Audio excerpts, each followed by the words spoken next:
Spider-Man, X-Men, Blade, Catwoman, Kick-Ass, Batman ou encore Avengers, le succès des super-héros au cinéma aujourd'hui nous ferait presque oublier qu'ils viennent tous d'un univers commun, le comic book.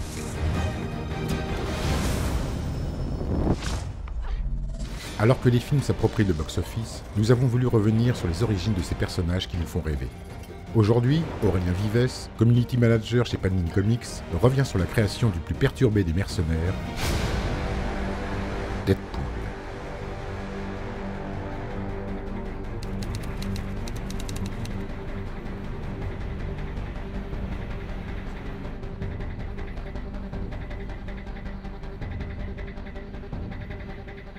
Deadpool, c'est un personnage qui a été créé au moment où Robert Liefeld et Fabian Nicieza, j'espère que je prononce bien, récupèrent le titre New Mutants.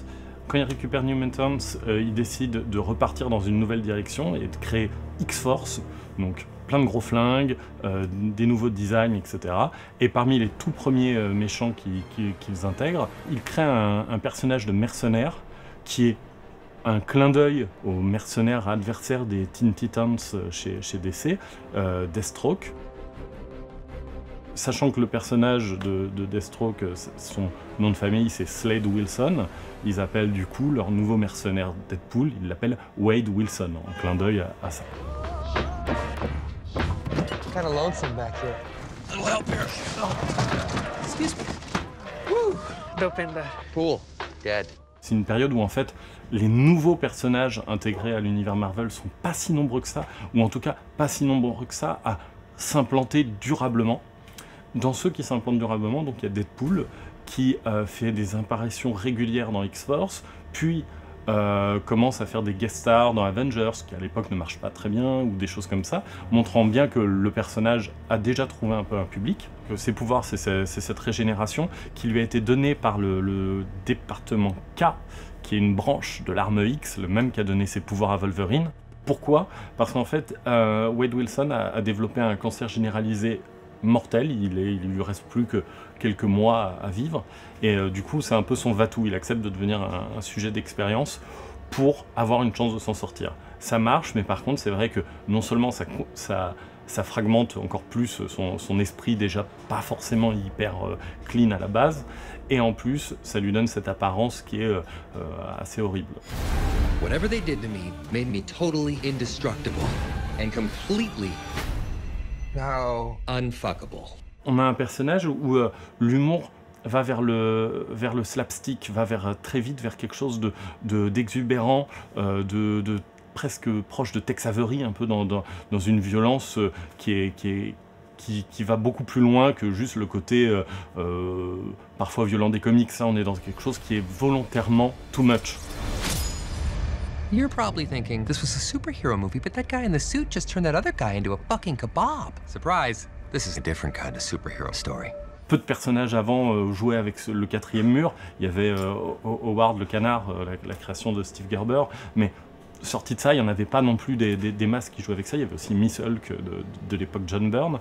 Et Deadpool, du coup, joue avec ça, joue avec le fait qu'il sait qu'il est un personnage de fiction, qu'il peut entendre des voix qui sont on ne sait pas trop quoi dans sa tête, etc. Il y a un côté un petit peu fou comme ça, mais qui peut être traité soit de manière très amusante, soit de manière plus sombre, un peu nihiliste et un petit peu effrayante. Deadpool, en fait, la manière qu'il a de bien fonctionner, c'est pas tant face à un méchant absolument charismatique ou des choses comme ça, c'est surtout dans ses relations avec les autres super-héros, que ce soit avec Spider-Man qui ne peut pas le supporter, que ce soit avec Cable qui arrive tout juste à le supporter, etc., etc. Chaque héros comme ça a un petit peu son niveau de tolérance différent avec Deadpool, mais en général il est déjà très bas.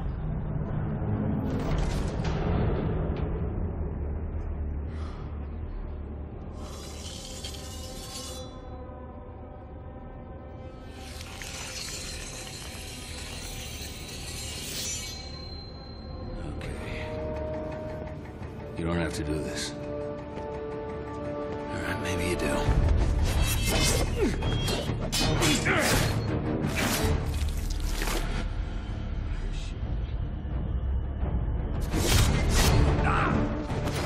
En 96-97 par là, hein, après, à un an près c'est dans ces eaux-là, sort une première mini-série consacrée au personnage, toujours écrite par Fabian Nicieza, et cette fois-ci illustrée par un petit nouveau.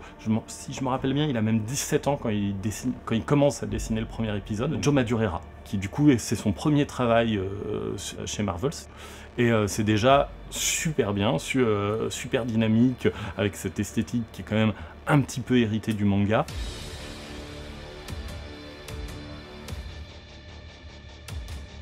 Deadpool est très lié aux X-Men, justement parce qu'il a été créé dans une série X-Men, dans New Mutants, et après il a été un méchant de X-Force, et c'est pas pour rien non plus que vers 2010, Rick Remender l'intègre à Uncanny X-Force.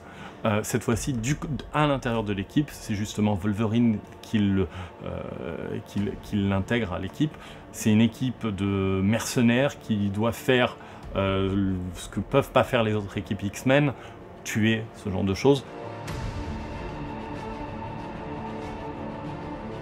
La massacrologie, comme l'appelle Cullen Bunn, le scénariste, il y a Deadpool massacre l'univers Marvel, donc le moment où il se rend compte qu'il est un personnage de fiction, ce Deadpool qui après va être surnommé Dreadpool, va tuer tous les personnages Marvel de son monde. Vu qu'il y a un multivers avec des dimensions alternatives infinies, le fait de détruire une dimension, ça sert à rien, il en reste encore une infinité. Donc après, dans Deadpool massacre les classiques, il décide d'aller détruire les personnages qui, dans l'univers des idées, sont les matrices des autres. Par exemple, les Trois Mousquetaires, c'est la matrice de toutes les équipes. Donc s'il arrive à tuer les Trois Mousquetaires, il détruit toutes les équipes. Sherlock Holmes, c'est la figure du détective. Donc si tu tues Sherlock Holmes, tu tues tous les détectives. Et du coup, il décide d'essayer ça. Et dans le troisième, en fait, il décide de changer de son angle d'attaque et d'essayer de tuer toutes les versions de Deadpool pour annihiler Deadpool, et après il pourra se suicider, et là il ne régénérera plus et il n'y aura plus de Deadpool du tout dans l'univers. C'est assez sombre, hein, pour le coup, c'est une version beaucoup moins humoristique, ou alors il y a de l'humour, mais c'est de l'humour noir, c'est grinçant, et c'est ce qui fait la force de cette petite trilogie.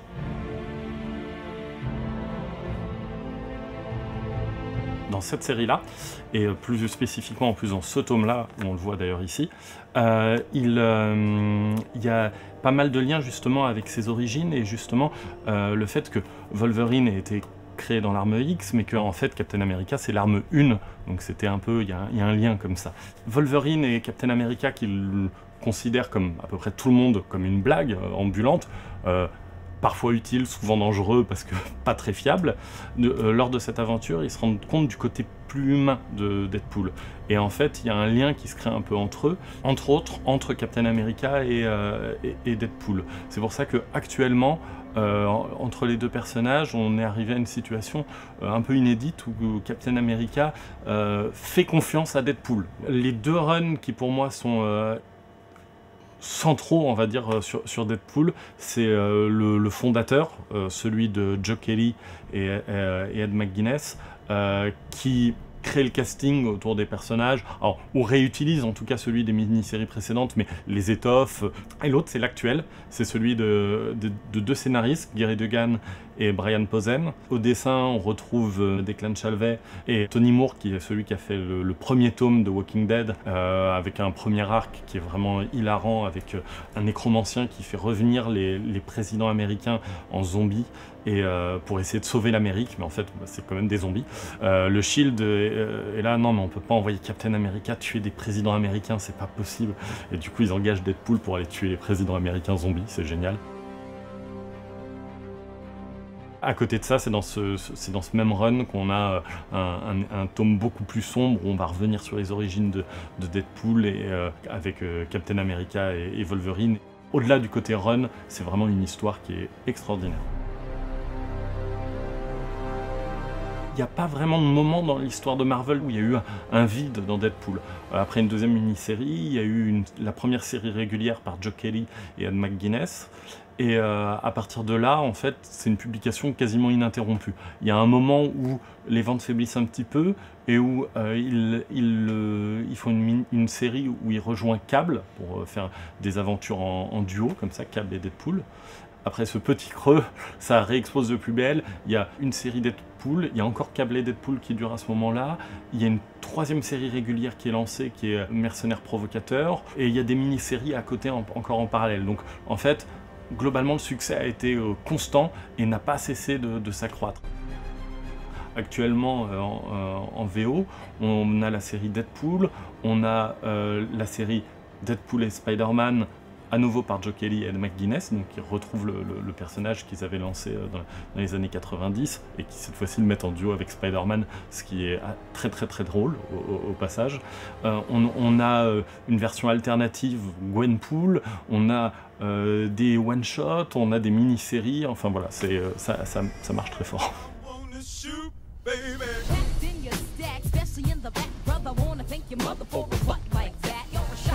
Deadpool, s'il rencontre un succès aussi grand auprès du public, c'est qu'il a une place un peu unique par rapport aux autres super-héros. Il permet de se moquer des gimmicks du super-héroïsme. Il permet d'avoir un regard distancié et d'avoir de l'humour, mais un humour qui n'est pas le même que celui qu'on va retrouver par exemple dans Les Gardiens de la Galaxie, qui est un humour assez ironique sur les dialogues, etc.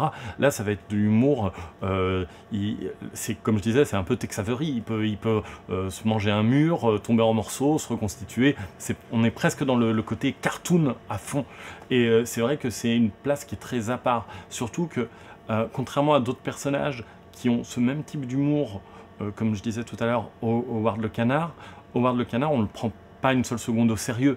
Ça fait partie du jeu, hein, mais on va jamais se dire « Oh là là, qu'est-ce qu'il est badass, Howard le Canard !» Par contre, Deadpool, malgré tout ce côté comique, second degré, humour, décalage, etc., on a quand même un côté, il a des gros flingues, des épées, des katanas, il bondit, il fait des blagues, un peu comme Spider-Man. Donc c'est vrai que il y a aussi ce côté cool. Donc il arrive à jouer sur plusieurs tableaux, et je crois que c'est vraiment ça sa force. Shit. Did I leave the stove on? Alors le film, c'est un projet que j'ai envie d'aimer parce que Ryan Reynolds, quand il a joué Deadpool dans le film Wolverine, je crois qu'à ce moment-là, il connaissait pas encore le personnage. Je crois que la chronologie, c'est comme ça. Et en fait, on lui donne à ce moment-là des comics et on lui dit tiens, regarde, c'est ça le personnage de Deadpool. Et il lit ces comics-là pendant qu'il incarne le Deadpool de Wolverine. Donc, du coup, il tombe amoureux du personnage, pas celui qu'il est en train de jouer, mais celui qui est sur le papier. Et à partir de là, il n'a plus qu'une idée en tête, monter ce projet, faire le film Deadpool. Quelqu'un a laissé fuiter les premiers essais d'effets spéciaux avec une scène sur l'autoroute.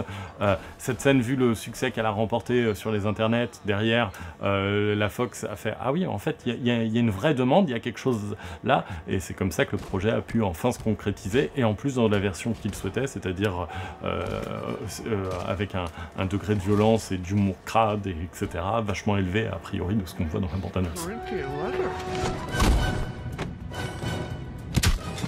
La promo du film, pour moi, c'est typiquement le truc qui est symptomatique du fait que Ryan Reynolds est un fan et que du coup, il a compris le personnage et qu'il sait comment vendre le personnage. Là, on voit bien qu'avec la promo, on est dans ce côté ironique ou outrancier, parfois vulgaire, etc. Et c'est super drôle. Moi, l'exemple qui me reste plus en tête et que je trouve absolument génial, c'est quand ils ont fait des panneaux d'affichage avec un crâne, un caca, un L pour dire Dead Poop. Sur l'affiche d'après, dans la campagne promo, ils avaient marqué Skull Poop L. Une affiche qui fait référence à une autre affiche enfin, voilà, c'est complètement débile, mais ça montre bien que, ouais, pour le coup, il y a une vraie compréhension de l'humour du personnage. Oh, I'm touching myself tonight.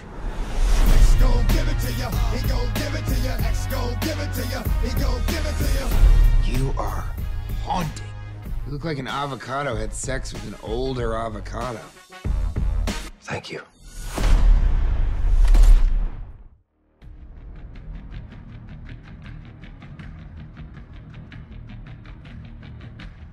Cool. Dad.